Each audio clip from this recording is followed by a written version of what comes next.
जय श्री राम दोस्तों, स्वागत है आपका आज की वॉक पे चर्चा में मेरे चैनल भारत की बर्फ पे। कल लाल किले में बॉम्ब ब्लास्ट हुए और एक ऑर्गेनाइज अटैक से जगह एक पैनिक अटैक लग रहा है।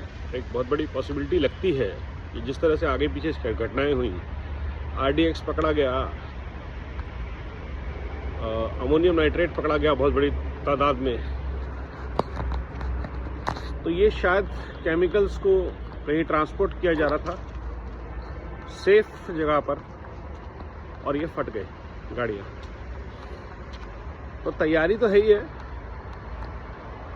आप जितना मर्जी विजिलेंस कर लीजिए या जितना मर्जी प्रोएक्टिव चेकिंग कर लीजिए, इनकी तैयारी रहेगी क्योंकि ये जो रेडिकलाइज्ड यूथ है वो जितना मर्जी पढ़ा लिखा हो, डॉक्टर हो, इंजीनियर हो,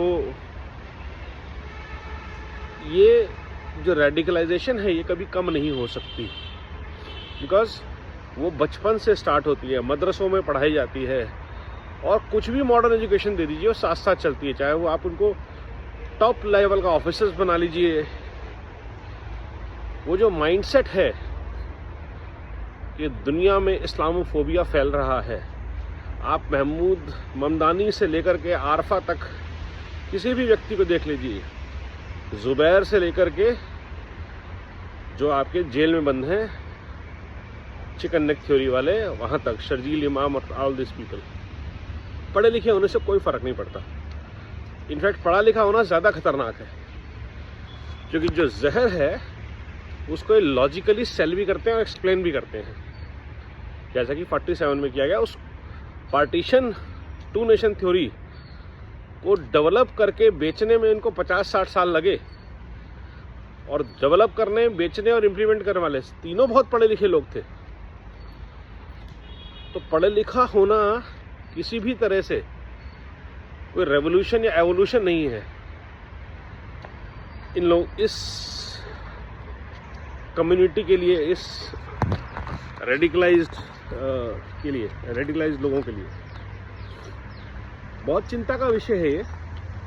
और मैंने बहुत पहले एक सुझाव दिया था कि जितने भी लोग ये पकड़े जाते हैं, सबसे पहले एक काम सरकार को करना चाहिए, वो है कैस्ट्रेशन, एल तन से जुदा। हर पोटेंशियल आतंकवादी का जिसको पकड़ा जाए, जब तक केस चलता रहे, पहले 24 घंटे में उनका आप कैस्ट्रेशन कर दीजिए। दो चीज़ें इंश्योर होती हैं, एक, they would know the consequences immediately, 2 साल 3 साल कोर्ट की कार्रवाई के बाद नहीं। दूसरा कि they will not be able to procreate, कम से कम एक आतंकवादी और पैदा नहीं होगा। होते तो 10-12 हैं, बट वो पॉसिबिलिटी आप इमीडिएटली कंट्रोल कर लेते हैं।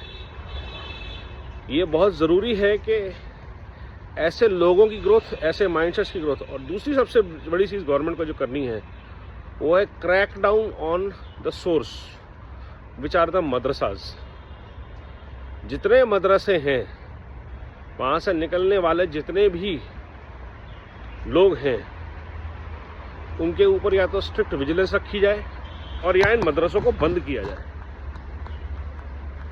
मदरसों में जो खेती हो रही है जहर की, वो रुकनी बहुत ज़रूरी है कि क्योंकि ना सिर्फ वो इंडिया के लिए खतरा है, वो ग्लोबल एक्सपोर्ट भी है उस खतरे का। तो बहुत ज़रूरी है कि ये जो क्रैकडाउन है, और अगर इस क्रैकडाउन को ध्यान से देखें, RDX 350 किलो एक पूरे शहर को बर्बाद करने के लिए काफ़ी है। राइसिन की तैयारी पूरे शहर के सिस्टम्स को पाउडर करने के लिए, पॉइजन करने के लिए। और अमोनियम नाइट्रेट साधारण केमिकल जो कहीं भी मिलता है, ब्लास्ट में काम आता है शायद।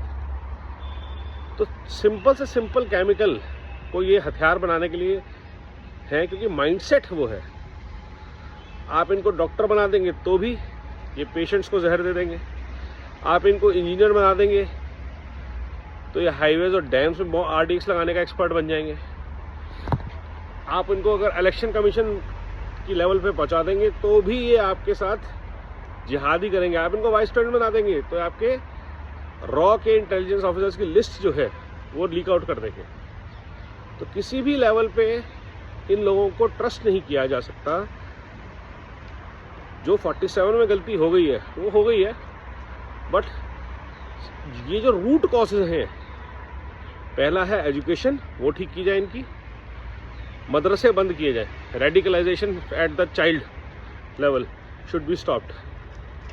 कल मैं सरप्राइजिंगली बारामूला भी देख रहा था, नेटफ्लिक्स पे सीरीज है, उसका भी सोर्स कोड वही है कि रेडिकलाइजेशन जो है वो जो है चाइल्ड टेररिस्ट, CIA का प्रोग्राम था कि बचपन से ट्रेन करो मुजाहिद, और वो मुजाहिद जो हैं वो बड़े होकर जब तक रहेंगे अपना काम करते रहेंगे। वैसे नॉर्मल रहेंगे, बच्चे हैं, स्कूल में पढ़ रहे हैं, बट जब उनको एक ट्रिगर मिलेगा they will be ready, and this is what we need to stop. Castrate all terrorist, एल तंसेजुदा, shut down madrasas immediately, and anybody found radicalizing anyone should immediately be taken away and castrated. That's the only solution that Bharat has today against these people. There is no other solution. बात करके, समझा के, सुलझा के, jail में डाल के कुछ नहीं होने वाला। पढ़े लिखे ये सारे, ये और इनके सपोर्ट में जो आ जाएंगे, ये जुबेर, आरफा, खानम, ये सब जो लोग हैं, ये लाल जिहाद नेटवर्क जो है, रवि, योगेंद्र यादव, ये सब वो ही हैं, या क्रिप्टो कन्वर्ट्स हैं, या कन्वर्ट्स हैं, या जिहादीज हैं, या लाल जिहाद है। क्या करेंगे आप, क्या कर सकते हैं आप, सोचिए।